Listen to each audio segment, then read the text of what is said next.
You're not giving me a break. You're harassing me at this point. I'd like to leave. May I leave now, please? Where'd you get this?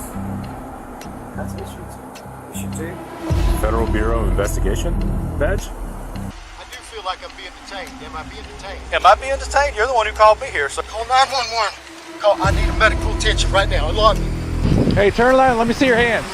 Turn around. Let me see your hands. Okay, let me see your hands. I need to see some ID. Get on the ground. Get on the ground now. Sir, don't argue. Face down on the ground. Face down now. Imagine being a trained federal agent, only to find yourself on the wrong side of the law due to some questionable decisions made by some stupid local cops. Here are 5 real-world examples of situations where cops try to mess with FBI agents. Stories that will leave you not only stunned, but also wondering about the state of law enforcement we have today. But first, please hit the like button, as YouTube is not a fan of these kind of videos. Now, let's get started. Kicking off today's episode is this rather hilarious but sad video of 2 cops in Rochester, Minnesota, approaching a South Sudanese man claiming he looked like a suspect they have been searching for. But they were unaware of what fate had in store for them, and the situation took a sudden 180 when they realized the man was an undercover FBI agent. Let's take a look at how the complete situation unfolded. You're racial profile. Am I? Yeah, you're wrong. You're assuming I'm someone that I'm not. Get out of my face, man. You guys are harassing me. Yes, you guys are. Hey, you're f***ing harassing me. Yes, you are. No. He's harassing me. Why are you harassing me? You're assuming I'm someone I'm not. Okay, if you're not, then... No. You're not free to go, okay?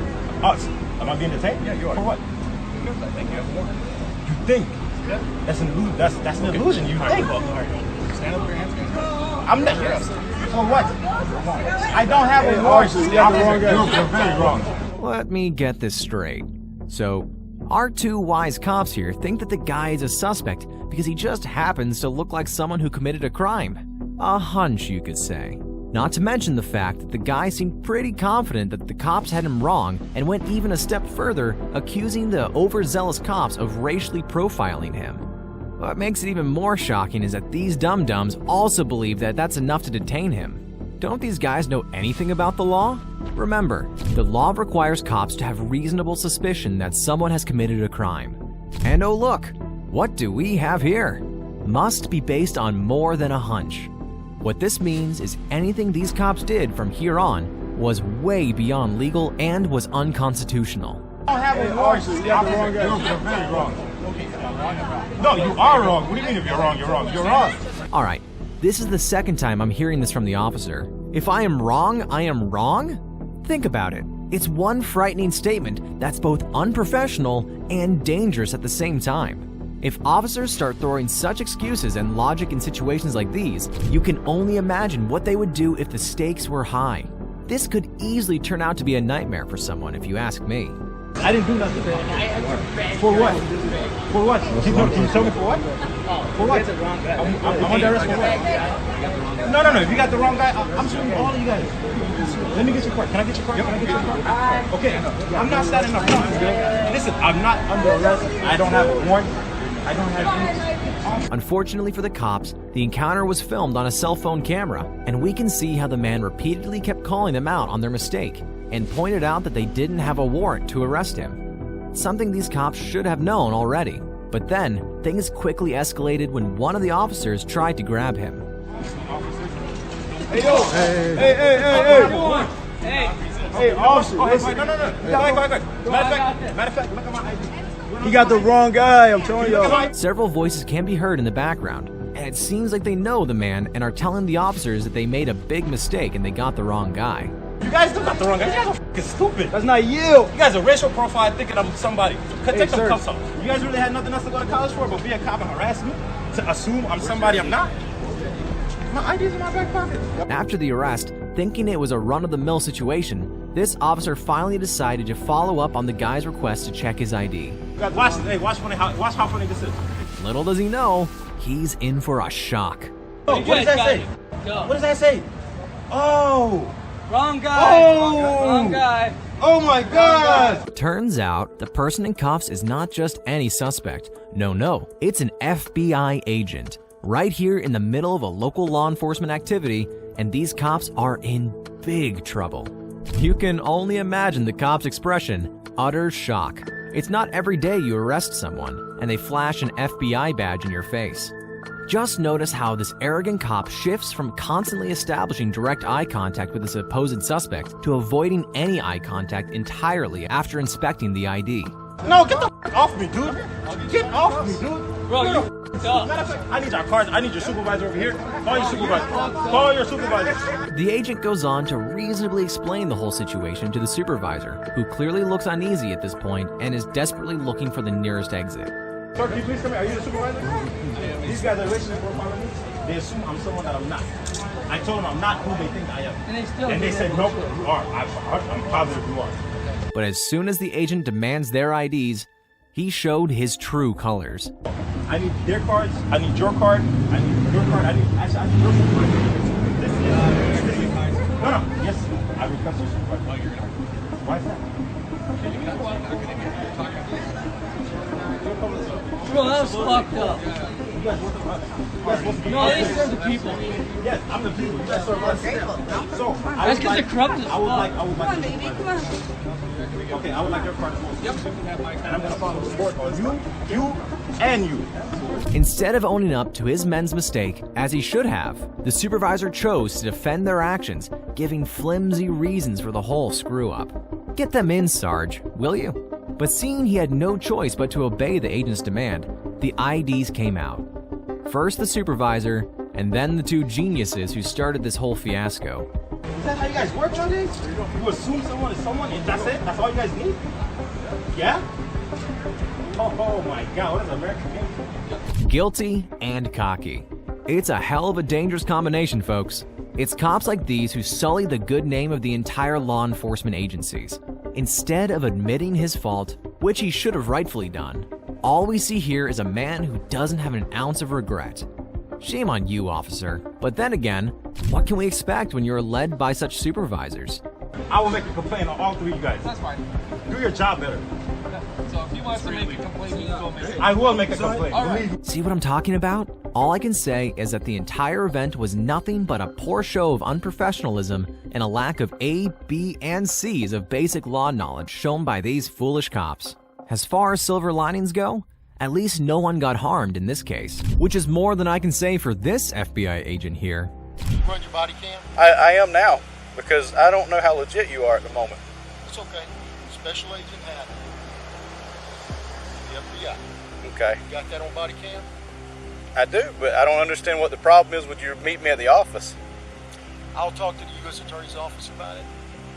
You can cut off the recording device now. Okay. Well, I will when I leave the area, sir. You might question why this FBI agent is asking the officer to cut off the recording device. Something doesn't add up here. Red flags for the FBI agent, right? Well, the answer is our Special Agent Haddon was actually investigating police corruption in the Franklin County Police Department. And as a part of this undercover operation, he asked the officer in the video, Mr. Rolf Gordon, to meet him at a random parking lot, perhaps to ask some questions related to the case.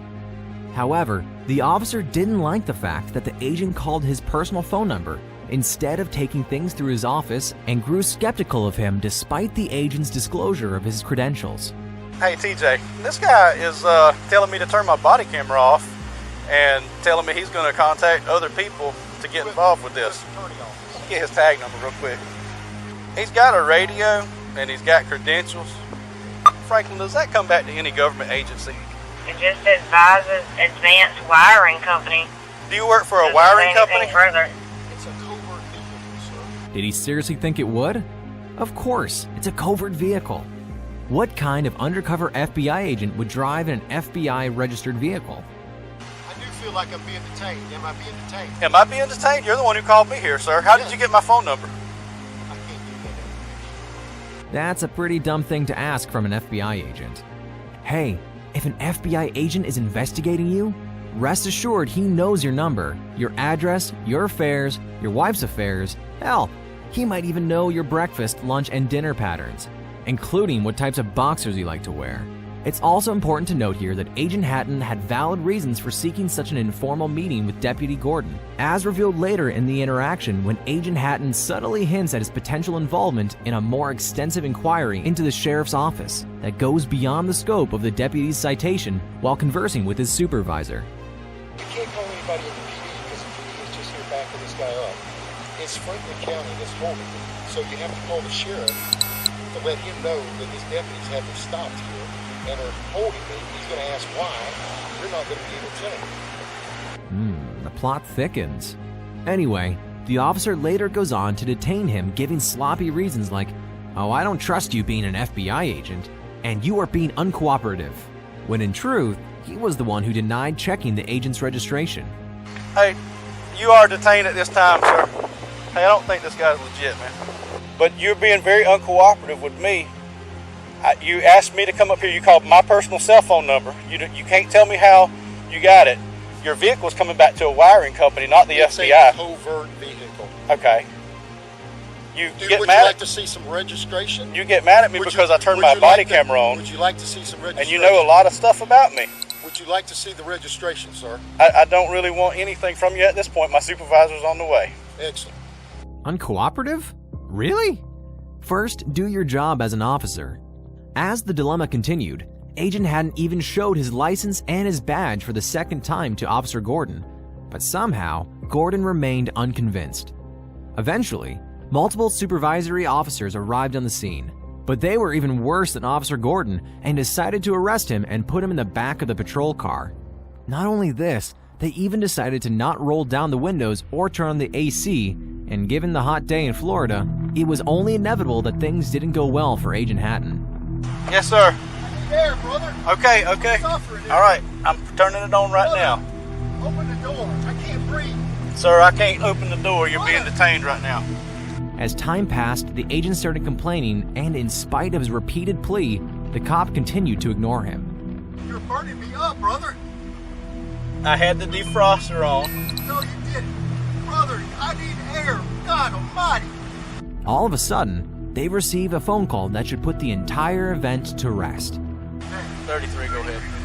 He is legit. 10-4. All right, that's what I'm doing right now. Here we go. All the proof you need in the world. However, even after this, the officer chooses to retain the agent inside the patrol vehicle, despite receiving explicit confirmation that he is, indeed, an FBI agent. Instead of promptly following the given instructions to release him, the officers continue conversing about the situation, all the while the agent pleads for his release. It is only after an additional 3 minutes of entirely unnecessary conversation that the agent is finally allowed to exit the vehicle. But sadly, the damage was done. Call 911. I need a medical attention right now. Unlock me. Call 911. Call 911. We're releasing you right No, now, call sir. 911 now. Call 911. I need 33. After a further 10 minutes, the medics finally arrived and the cop explained the whole situation and said that the man complained about shortness of breath and vision loss. Started complaining of shortness of breath, vision loss. In the hours after Hatton was released, FBI agents in brass descended on Apalachicola, meeting with Gordon and the sheriff to find out what happened and why. Both agencies later decided to put the incident in the rearview mirror, followed by Sheriff Smith's promise, and I quote that, "Both our agencies work together a lot better." Smith also agreed to the fact that they needed more training. But honestly, training or no training, that's no way to treat someone, let alone a fellow law enforcer. It's a great example of ego and how ego gets in the way of common sense. It also shows how sometimes police can take literally anything you say or do and turn it against you. Oh, and if you don't say anything, you're being uncooperative, and that's also grounds for suspicion. Fortunately, despite what can only be characterized as disrespect and negligence from the officers, the agent did not sustain any significant injuries. However, the same cannot be said for ATF agent Burke, who was subjected to such mistreatment by the police that he found it necessary to file a lawsuit against them. On July 7, 2020, Agent James Burke, a 16-year veteran of the ATF, was dispatched to a home on the 3300 block of Edgebrook Drive near Dublin, Ohio, to confiscate a shotgun from a resident who was not permitted to have a firearm. But instead of letting him in, they closed the door in his face and called 911, reading Burke's badge number to the dispatcher. In Burke's mind, it was no big deal as he was frequently used to this verification process. What happened next was not only shocking to Burke, but to anyone who's watching this video. Hey, turn around. Let me see your hands. Turn around. Let me see your hands. Okay, let me see your hands. I need to see some ID. Get on the ground. Get on the ground now. Get on the ground. Get on the ground now. I'm a federal agent. Sensing extreme aggression from the officer, Burke outright refuses to follow his orders to drop to the ground, seemingly determined to challenge the police's authority to frisk him for weapons. I'm a federal agent. I don't need to obey orders from the local police, he must have thought. But if that were the case, it would mean that any criminal could easily lie and say they're a federal agent to avoid doing what the police say. Even if Burke didn't seem dangerous, he should have just done what the police told him politely, so they could quickly understand what was happening. Naturally, things escalated. Why wouldn't you show me your ID when I got here? Don't move forward. You didn't ask for it. He is at 335. Get on the ground. We'll figure it out.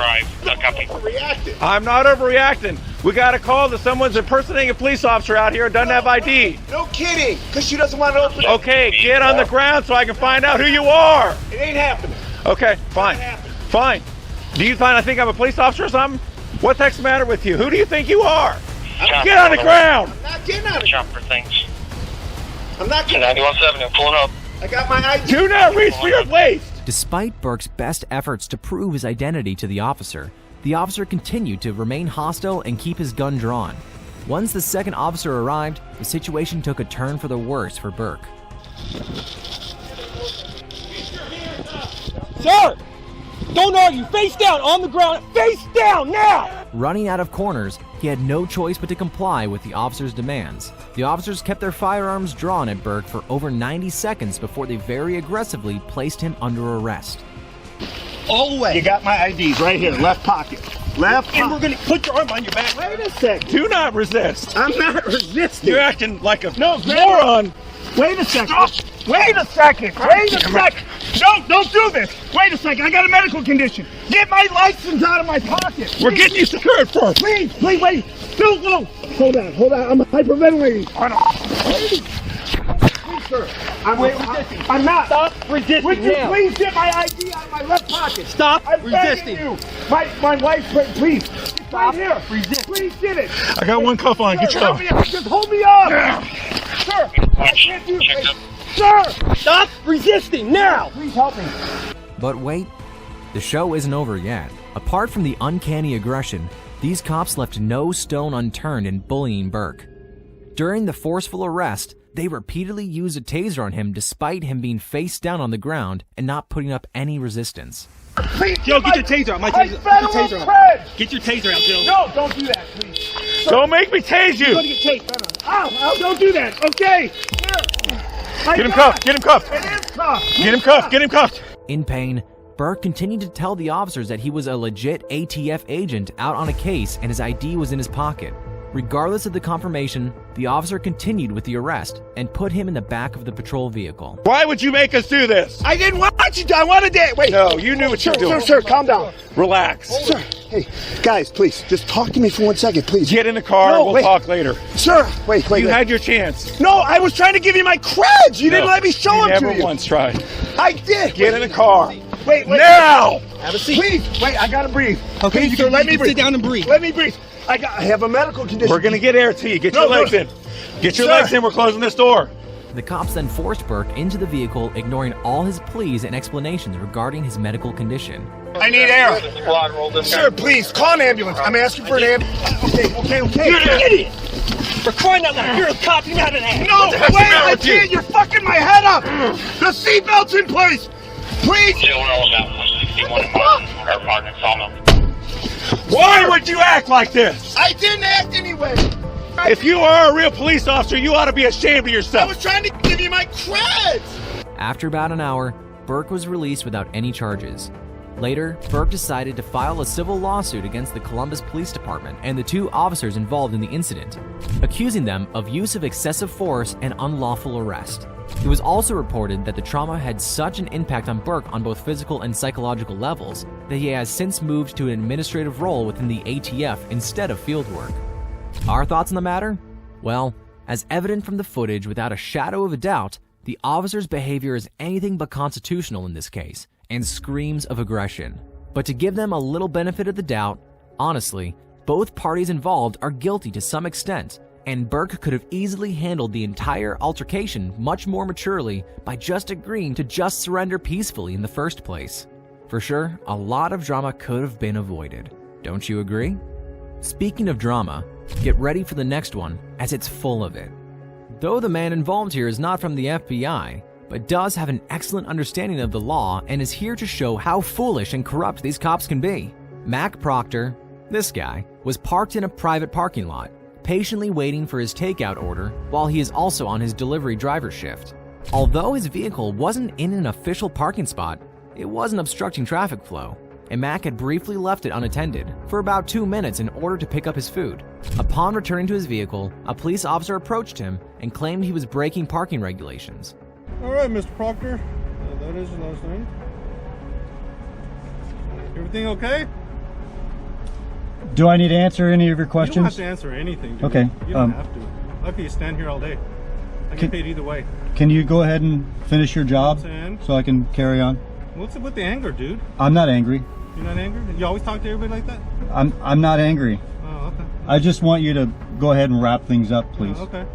It seems like this officer named Diego Hernandez is getting a kick out of the situation and just simply wants to flex his power.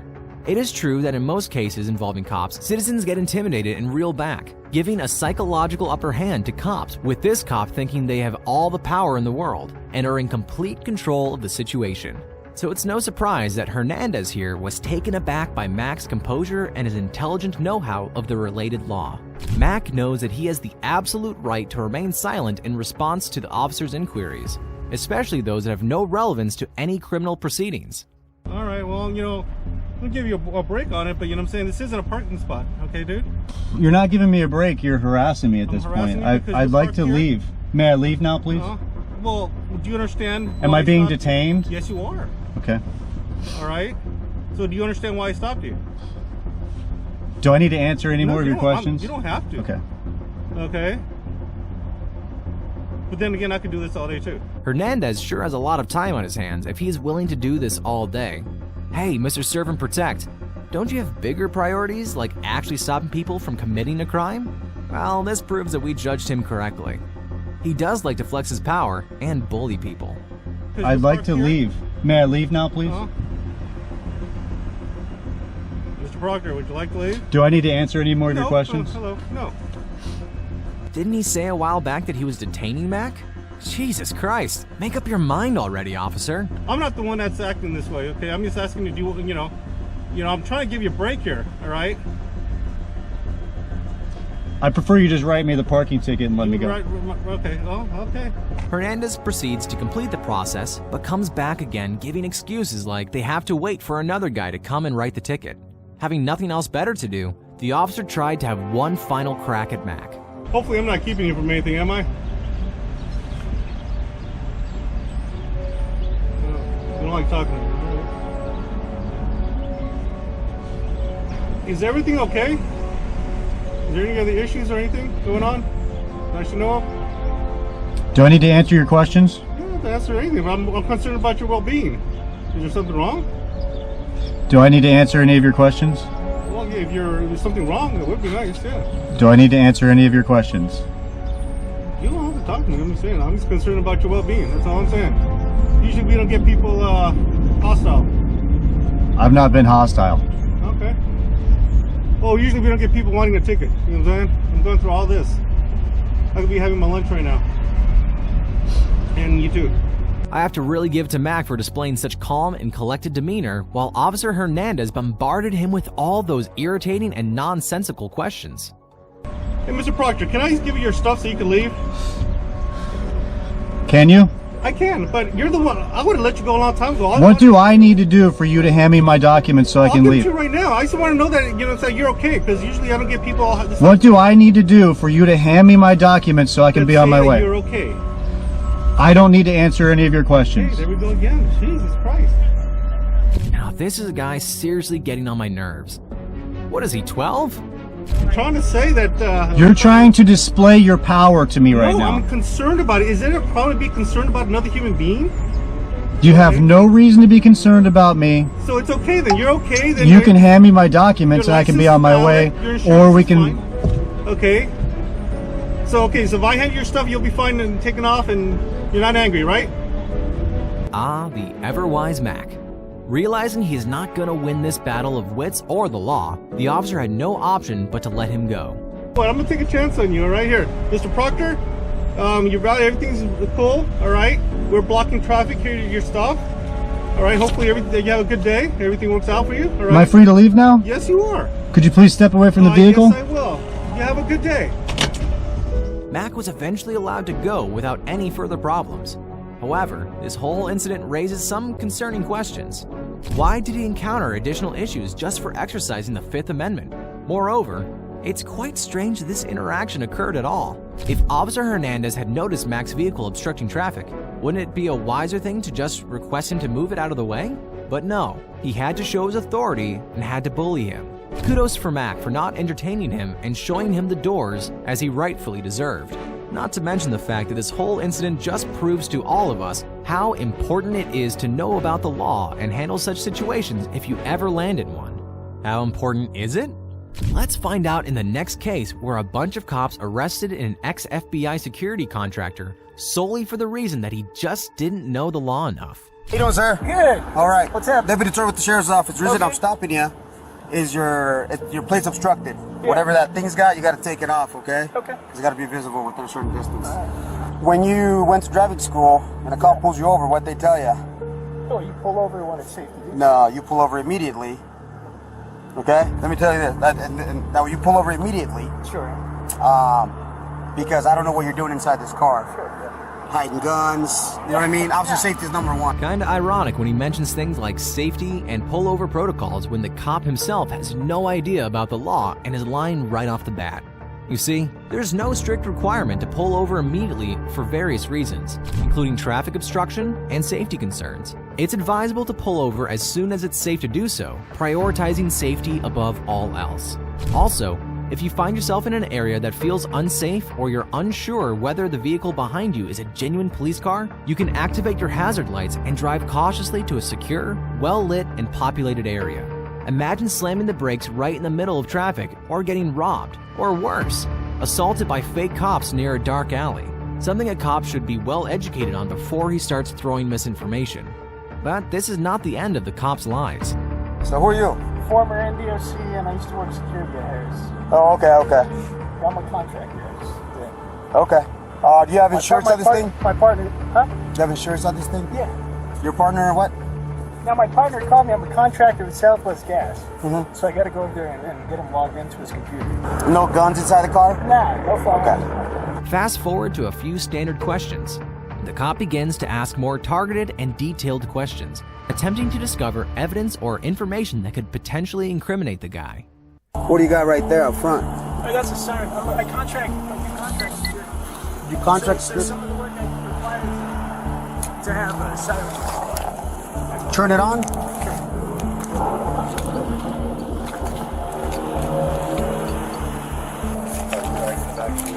Yeah. Why haven't you taken the lights off of there? Yeah, I do contract work, so I have to have lights on this vehicle for some of the work. They shouldn't be that color, though. Yeah, they shouldn't be red and white, brother. Yeah, it depends on who you're contracting with. If you contract with law enforcement agencies, it's different. Which agencies do you contract with? The various ones. DOJ. Name some. DOJ? Sure. So you have a contract? I've worked for DHS, yeah. Okay, so do you have a government ID? I have a contractor ID. Where's that? It's in my hood. Ready for the big moment? Where'd you get this? That's what it Should say? Federal Bureau of Investigation badge? Now the cat's out of the bag. The officers were shocked to find out who he was. However, this doesn't prevent them from going too far and exceeding their authority by searching the agent without obtaining his consent. I'm gonna read you your rights too, okay? Because you're handcuffed, you know what I mean? So I feel more comfortable that way. But then, the police officer begins an unwarranted search of the agent's body and vehicle without any request or permission, violating the agent's Fourth Amendment rights, which safeguard against unjustified searches and seizures, an act both illegal and unconstitutional. No guns, right? Yeah. Inside the car? Yeah. Okay. Cool, because, like I said, man, too, there's money here. Put that back in, so I'll put it in the bag, okay? So the reason that you're in cuffs, okay? Unless you're a sworn officer. I know in Nevada everybody does. Yeah, you're not allowed to have red and blues. Sure. Right? Because then you Sure. could easily impersonate Red. a police officer. Sure. So who issued this to you? My former employer. Your former employer? So you used to work for the FBI at one point? I contracted with the Department of Justice and the FBI. These officers are obviously displeased that the agent has a response for every question. So the second officer starts to ask questions he knows the man cannot answer, aiming to create a situation that might incriminate him. Since you got the badge, where's your creds at? Where's your federal creds at? I don't need federal credits because I'm not paying my contract. Once more, it's crucial to emphasize that the officer's concern is primarily with the lights on the agent's car. They do not, and I repeat, do not possess the legal authority to conduct a search of an agent's person in this situation. Therefore, going into his pockets is entirely unjustified and downright illegal. Considering the whole light deal, things do seem a little shady. As the incident happened in Nevada, it's essential to note that it's against the law for a civilian to use red and blue emergency lights on their vehicle. However, this man never activated them. And when he did, it was during his official duties as a contractor with a law enforcement agency. Besides, the guy never said he was in the FBI. All he said was he worked part-time in the FBI, so he was far from impersonating a federal agent. The matter was further escalated when a bunch of senior-ranking officials showed up who surprisingly turned out to be bigger fools than the two cops and decided to turn the car upside down looking for any signs of evidence. Who knows what the cops found? Or planted. All the more reason for you upstanding people to be aware of your rights and the civil laws that protect you. Well, someone did say that a journey of 1,000 miles must begin with the first step. So what are you waiting for? Just hit subscribe and we will catch you in the next one.